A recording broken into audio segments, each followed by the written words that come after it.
वंदे मातरम बच्चों। आज गुजराती में पाठ 2 मतलब कविता है, काव्य दूसरा, जो हम अभी प्रस्तुत कविता पढ़ेंगे। उससे पहले उसके बारे में हिंद माता ने संबोधन। हिंद माता यानी भारत माता देवी। भारत भूमि को तो देवी का ही नाम दिया गया है। तो यहाँ पर जो इस कविता के कवि है मणिशंकर रत्नजी भट्ट कांत। उनका जन्म 20/11/1867 में हुआ था और उनका मृत्यु 16/6/1923 को। तो उन्होंने मतलब बहुत धार्मिक चिंतन भी किया है, नाट्यकार भी थे वो और कवि भी थे। और उनकी एक काव्य संग्रह है उनका, जो पूर्वालाप करके गुजराती काव्य साहित्य में उसका बहुत ही मतलब महत्व है। तो यहाँ उनके बारे में कुछ लिखा है। कवि कांतनो जन्म अमरेली जिल्लाના લાઠી પાસેના ચાવડ ગામમાં થયો હતો. કાંત કવિ, નાટ્યકાર અને ધર્મચિંતક હતા. એમનો કાવ્ય સંગ્રહ પૂર્વાલાપ ગુજરાતી કાવ્ય સાહિત્યમાં મહત્વનું સ્થાન ધરાવે છે. राष्ट्रप्रेमना काव्यों कांतना आ काव्यनो खास उल्लेख करवामां आवे छे। मतलब उनके जो राष्ट्र प्रेम के प्रति जो कविताएं लिखी थी उनमें यह भारत हिंद माता ने संबोधन, ये कविता को बहुत महत्व दिया गया था। जुदो जुदो धर्म पाळता भारत माताना संतानों परस्पर प्रेम अने सहकारती रहेवा माटे प्रार्थना करे छे। जो अपने भारत देश में विविधता में एकता है, तो उसमें अलग अलग धर्म के लोग रहते हैं, लेकिन भारत माता की संतान के तरीके से तो हम सब एक है। इस भाव से, इस प्रेम से, और यही सबके अंदर भावना होनी चाहिए और यही भाव उनके अंदर भी थे, इसलिए उन्होंने यह कविता लिखी थी। तो चलो हम अभी कविता पढ़ते हैं। ओ हिंद देवभूमि संतान सहु तमारा, करिए मळीने वंदन स्वीकार जो हमारा। ओ हिंद देवभूमि, ओ हिंद मीन्स देवी को हिंद माता कहा है। तो ओ हिंद माता ये देवी भूमि, संतान सहु अमे तमारा, तो हम सब आपके संतान हैं, अमे सौ तमारा संतान छिए। करिए मळीने वंदन स्वीकार जो हमारा, तो हम सब मिलकर वंदन करते हैं, तो हमारा वंदन स्वीकार जो, स्वीकार करना। तो इसका गुजराती में पूरा स्पष्ट अर्थ ऐसे होगा बच्चों कि हे हिंद माता, हे देवभूमि, અમે સૌ તમારા સંતાન છીએ, અમે સૌ સાથે મળીને તમને વંદન કરીએ છીએ, તો તમે અમારા વંદનને સ્વીકારજો। नेक्स्ट लाइन में है, हिंदू अने मुसलमान, विश्वासी पारसी जीन। हिंदू अने मुसलमान यानी ये धर्म के प्रति दिया गया है, धर्म के बारे में। हिंदू और मुसलमान, विश्वासी, तो यहाँ पे कवि ने विश्वासी का मतलब दिया है कि जो यीशु क्रिस्त पर विश्वास रखते हैं वह क्रिश्चियन धर्म, ख्रिस्ती। पारसी, जीन, जीन मीन्स जैन। देवी समान तरीके संतान सौ तमारा, के जो इस भूमि पर रहते हैं, वास कर रहे हैं, वो हिंदू, मुसलमान, ख्रिस्ती, पारसी, जैन वगैरह जो भी है, वो सब एक समान है, तो और सब हम तुम्हारे संतान हैं। हे देवी, आ भूमि में वसनारा हिंदू, मुसलमान, ख्रिस्ती, पारसी, जैन वगैरह सौ समान रीते तमारा संतान हैं। सब एक समान है, इसमें कोई भी अंतर नहीं। देवी समान रीते संतान सौ तमारा। नेक्स्ट, पोषो तमे सहुने शुभ खान पान बख्शी। पोषो, अभी यहाँ पर पोषो का अर्थ दिया गया है बच्चों कि पोषण करना, खिलाना पिलाना, पोषण करना, सौने यानी सभी को। शुभ खान पान बख्शी, खान पान मीन्स खाने पीने का, बख्शी यानी देना, तो अच्छा खाना पीना देना। तो कवि कहते हैं कि आप सभी को अच्छा खाना पीना देना और हमारा पोषण करना, सेवा करे बने ते संतान सौ तमारा। तो आप अच्छा खाना पीना देना, हमारा पोषण करना और हम सब संतान हमसे बने उतना हम आपकी सेवा करेंगे।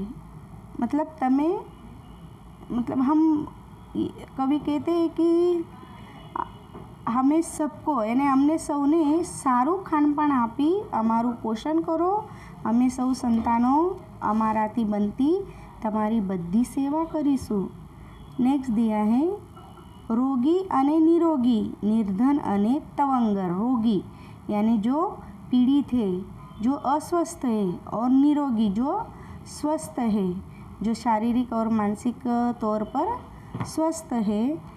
निर्धन जिसके पास बिल्कुल धन नहीं ऐसा, और तवंगर मीन्स जिसके पास बहुत धन है, धनी है। ज्ञानी अने निरक्षर, ज्ञानी का मतलब हुआ है यहाँ पर कि जो विद्वान है, और निरक्षर जो मतलब अशिक्षित है।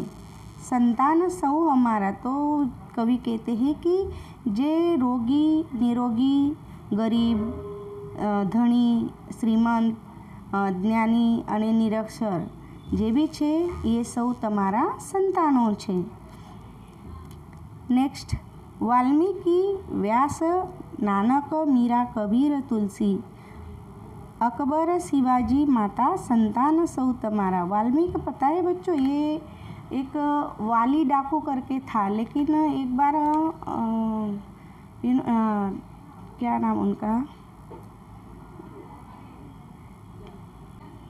एक बार नारद मुनि इन्होंने वो वाली डाकू को बताया कि आप अच्छे से जप तप करो।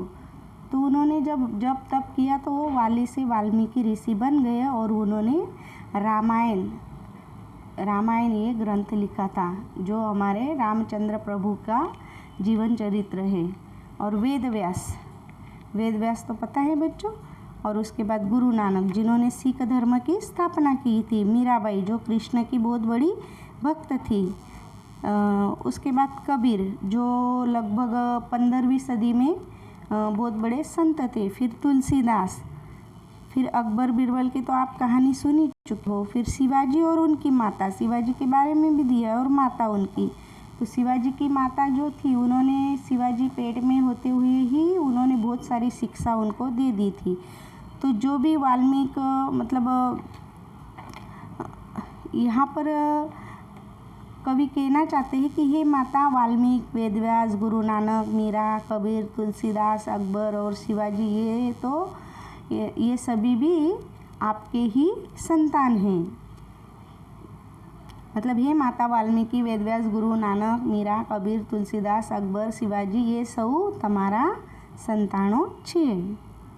नेक्स्ट ना उच्च नीच कोई संतान सौ तुम्हारा। ना ऊंच नीच यानी कोई भी असमानता नहीं, सब एक समान। संतान सौ तुम्हारा, तो इसलिए सब एक समान है, इसलिए हम सब एक समान हैं, और हम सब तुम्हारी संतान हैं। चाहो बद्धा परस्पर, चाहो सौनी समान माता, सौवे समान तेथी। यानी तू सबकी समान माता है और सबको समान चाहती है। ना ऊंच नीच कोई संतान सौ तुम्हारा, आप ना ही कोई ऊंच नीचता का भाव रखती है, कोई ऊंचा नहीं, कोई नीचा नहीं, सौ तुम्हारा संतान छिए। चाहो बद्धा परस्पर, साहो बद्धा परस्पर, तो सब एक साथ मिलकर प्रार्थना करते हैं, और सब एक दूसरे के साथ प्रेम पूर्वक व्यवहार करते हैं। और ये प्रार्थना करें यहाँ संतान सौ तुम्हारा। तो यही प्रार्थना हम सब एक दूसरे की मदद के साथ करते हैं। तो चाहो बद्धा परस्पर, અમે સૌ તમારા संतानों આજે ભેગા મળીને सावो का मतलब दिया गया है मदद करना, सबकी मदद भी करना, और सब साथ में प्रार्थना करना, एक दूसरे की मदद करना। तो बच्चों यहाँ पर कवि यही कहना चाहते हैं कि हम इस भारत भूमि पर जो है, तो हमें सबको साथ में रहकर, कोई जाति भाव नहीं, कोई धर्म को हमें नहीं देखना है, बस एक भाईचारा रख के हमें रहना है। और ये हिंद माता के हम सुपूत हिंद माता के संतान हैं, इस भावना से सबके साथ रहना है, सबकी मदद करनी है, सबको मदद रूप बनना है। अब यहाँ पे शब्द समझौती दी गई है। देवभूमि पवित्र भूमि, विश्वास यानी यीशु ख्रिस्टમાં श्रद्धा विश्वास રાખનાર, ख्रिस्ती यानी फिर जीन मीन्स जैन, बक्षी यानी आपी यानी देना, तवंगर पैसादार, निरक्षर अभण, साहो मदद करो, परस्पर एक बीजाने। फिर यहाँ पर आगे बच्चों अभ्यास दिया गया है जो अभी हम देखते हैं।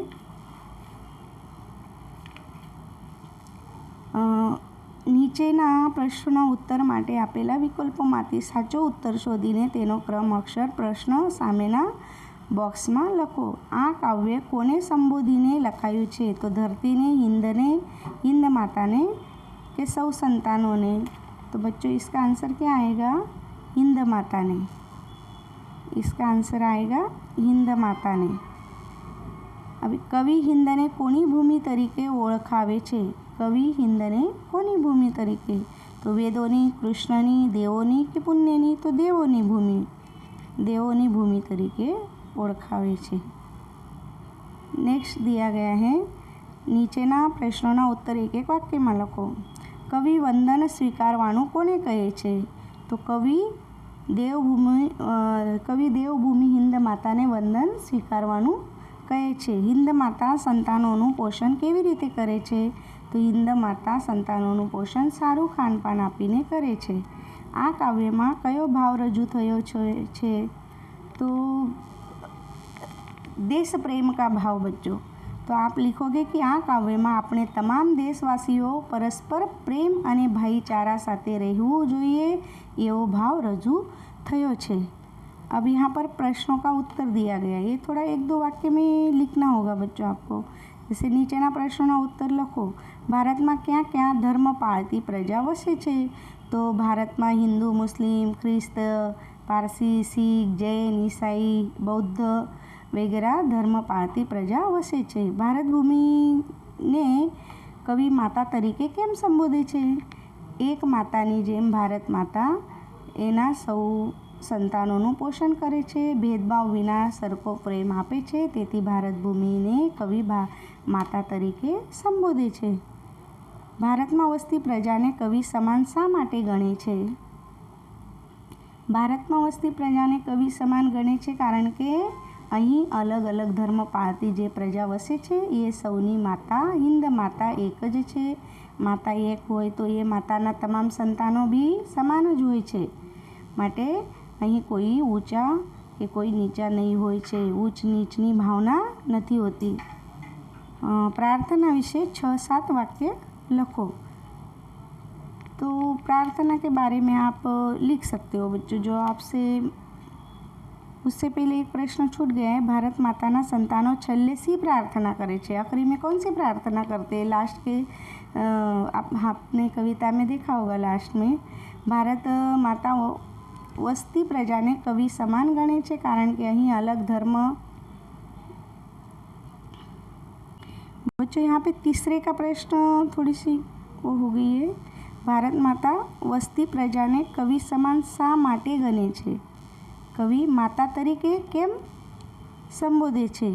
ऐसा तीसरे में दिया गया है। भारत माता में वसती प्रजा ने कवि समान शा माटे गणे छे? तो ये तो देख लिया आपने। फिर चौथा दिया गया है, भारत माताना संतानों छेल्ले सी प्रार्थना करे छे। भारत माताना सौ संतानों नात जात के धर्मना भेदभाव भूलीने एकबीजा साथे प्रेम अने सहकारती रहे તેમજ એકબીજાને મદદરૂપ રહે એવી પ્રાર્થના કરે છે। પ્રાર્થના વિશે 6-7 વાક્ય તમારે લખવાના છે, જે કે પ્રાર્થના એટલે અરજ, વિનંતી, માગણી, પછી ઈશ્વર સ્તુતિ કરવાની, ઉપાસના, પ્રાર્થના એ વ્યક્તિ અને પરમાત્મા વચ્ચેનો એક સેતુ છે। શરીરને સ્વસ્થ રાખવા ખોરાકની જરૂર છે, એમ મન હૃદયને સ્વસ્થ રાખવા બી અમે પ્રાર્થનાની જરૂરત હોય છે। प्रार्थना આપણને શક્તિ આપે છે, ઉર્જા આપે છે, આપણા મનને શાંત રાખે છે। પ્રાર્થના દુઃખી હૃદયનો પોકાર છે। પતિતને તે પાવન કરે છે। उसके बाद बच्चों यहाँ पर मांग्या मुजब विगतो। धर्मનું नाम, धर्मगुरु, धर्मग्रंथ, धर्मस्थान, धर्म प्रतीक, मुख्य त्यौहार। तो ये आप अपने हिसाब से भर सकते हो। जैसे हिंदुओं का आदि शंकराचार्य गुरु थे। फिर धर्म ग्रंथ भगवद गीता, रामायण, महाभारत। फिर उनका धर्म स्थान क्या है, तो मंदिर। धर्म प्रतीक क्या है, तो ओम का चिन्ह। फिर मुख्य त्यौहार क्या है, दिवाली, होली, जन्माष्टमी। ऐसे फिर आगे भी आपको भरना रहेगा। उसके बाद यहाँ शब्दोना विरुद्धार्थी शब्दों कोष्टकમાંથી શોધીને લખવાના છે। जो कि ज्ञानी का क्या होगा बच्चों, अज्ञानी। तो यहाँ पर लिखना है आपको अज्ञानी। तो कहाँ पर है वो अज्ञानी, वो देखना है आपको, अज्ञानी। फिर उसके बाद निरोगी का होगा रोगी। तो रोगी कहाँ है, यहाँ पर, ये हुआ रोगी। फिर तवंगर का विरुद्धार्थी गरीब होगा। तो अभी हमें गरीब ढूंढना है। तो ये गरीब यहाँ पर है। उसके बाद उच्च का होगा नीचा मतलब। तो ये हुआ नीच। फिर समान का होगा असमान। समान का असमान, ये रहा असमान। फिर साक्षर का होगा निरक्षर। तो ये है निरक्षर। तो ये सब आप अच्छे से याद रखना। उसके बाद काव्य पंक्ति पूर्ण कर लेना बच्चों। वीडियो में देखकर, अगर आपके पास किताब नहीं है तो वीडियो में देखकर आप ये काव्य पंक्ति पूर्ण करना। और विविधता में एकता विषय शिक्षकની મદદથી 8-10 वाक्य। लेकिन अभी मैं कुछ वाक्य बता देती हूँ आपको। जैसे विविधता में एकता है हमारे भारत में, हमारे भारतीय संस्कृति कि ये तो लक्षण ही है। देश में अलग अलग प्रदेश है। इस अलग अलग प्रदेशों में रहने वाले लोगों का जो पहरवेश है, धर्म, भाषा, रीति रिवाज, ये सब क्या है, अलग अलग है। तो भी सभी लोग एक साथ जुड़ के, जैसे गुजराती में बोलते हैं ना, संप जहाँ संप त्या जंप, मतलब एक साथ सहकार की भावना करके रहते हैं। लोगों में जैसे प्रेम भाव, भाईचारा की भावना भी है। फिर जो परदेशी लोगों ने जो आक्रमण किया था हमारे ऊपर, तो भी हमारे भारतीय इन्होंने यही बोला था कि हम सब भारतीय हैं। तो ये भावना अखंडित रही है, मतलब वो कभी खंडित नहीं हुई है। तो हम सब भारत माता के संतान हैं। एक दूसरे की मदद करते रहेंगे, एक दूसरे के त्योहारों में साथ में मिलते जुलते रहेंगे और साथ में उन त्योहारों की उजवनी करेंगे, मतलब उन त्योहारों को हम करेंगे। और जो भी सामाजिक प्रसंग होता है उसमें सहभागी होंगे। तो ये हुई हमारी इस तरीके से विविधता की एक विशेषता ही हुई। राष्ट्रीय एकता ही हमारा गौरव है। तो वंदे मातरम बच्चों, पाठ आपके समझ में आया होगा। धन्यवाद।